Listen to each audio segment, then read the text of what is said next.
I'm going to take one of my cups, and I'm going to take a sift, because I actually want the dirt that I get to not have clumps in it.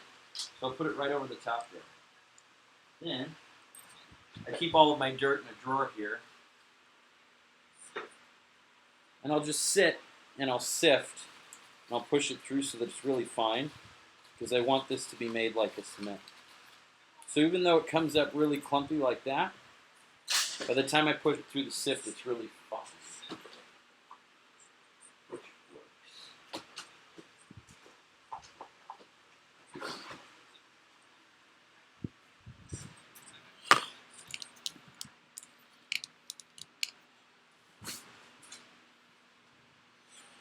Any dirt will do.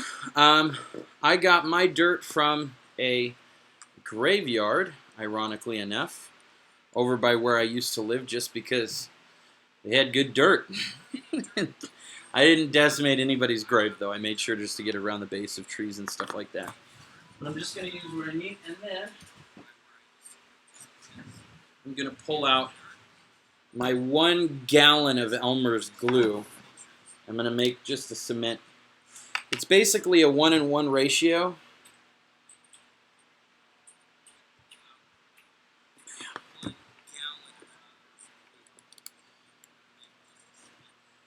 Inside, and then I just mix.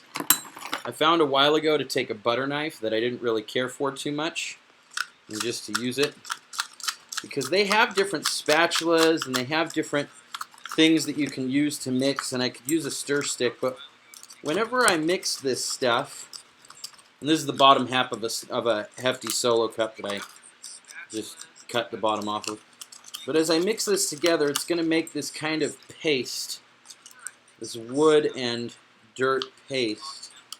And the truth is that I used to use wood stirrers, but they would snap while I was trying to. They wouldn't apply as well.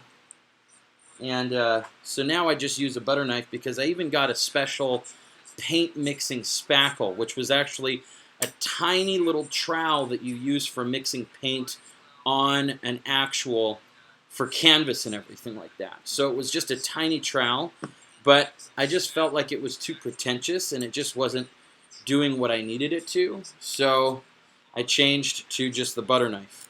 So now basically what I'm doing here is I'm just going to spread the mud out. And if you've ever worked with jam or butter or anything, we're just spreading it around. So on the edges here, we want to cover every single part of the wood, and we want to mud it up just a little bit. And it's okay to make it look rough, because this is supposed to be a war zone. So just smear it around, push it through, that other stuff. You should have used a clean cup. I've got bits of resin coming off here. But I won't let them be in the final product.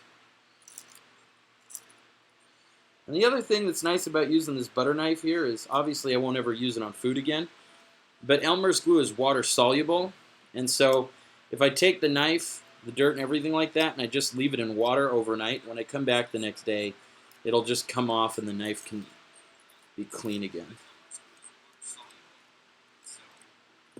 If you need anything, just let me know. You're not going to interrupt. It's just a live stream.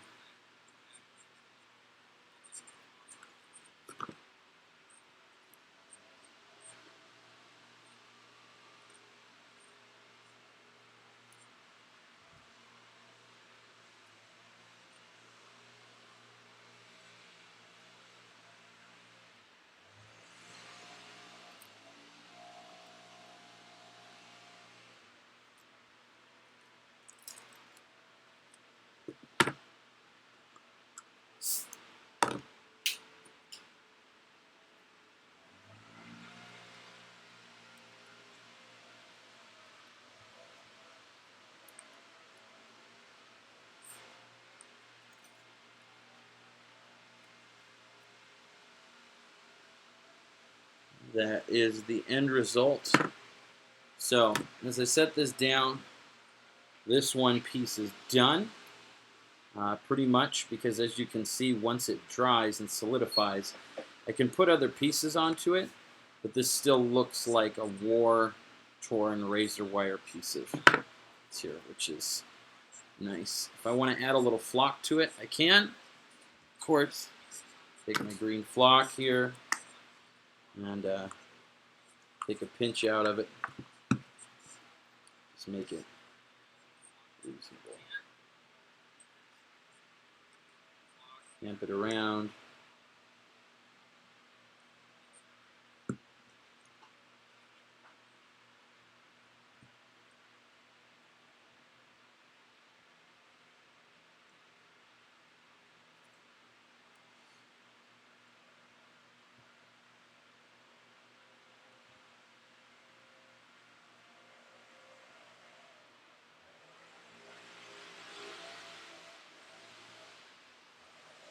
So now, as the grass is scattered and sporadic around it,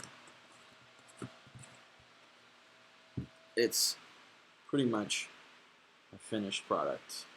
Now I just have to wait for it to dry, but this is ready to go.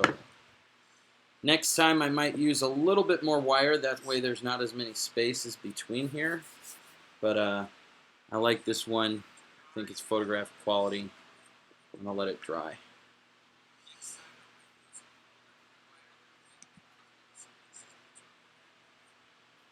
And